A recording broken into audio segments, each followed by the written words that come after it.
না, এটা তো একটা রিসার্চের বিষয়, অত্যন্ত ভাবনার বিষয় যে মতুয়াদের ঠাকুরনগরে গিয়ে মমতা বন্দ্যোপাধ্যায় সত্যিই শেষ পর্যন্ত ঠাকুরবাড়ি গেলেন না, যেতে পারলেন না, হয়তো জানি না।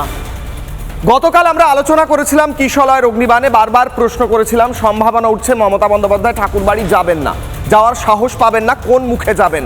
যে মতুয়াদের ধর্মগুরুকে অপমান করেন মমতা বন্দ্যোপাধ্যায়, সেই মতুয়াদের ঠাকুরনগরের ঠাকুর বাড়িতে কি যেতে পারবেন শেষ পর্যন্ত? না, পারলেন না।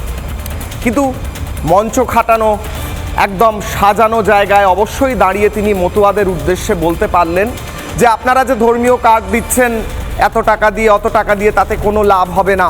মমতা বন্দ্যোপাধ্যায় বলতে পারলেন যে তিনি গোটা দেশ হিলিয়ে দেবেন। মমতা বন্দ্যোপাধ্যায় বলতে পারলেন যে দিল্লি দখল করে ফেলবেন। উনি কিভাবে দখল করবেন সেই রহস্যটা নিয়ে কিছু বললেন না।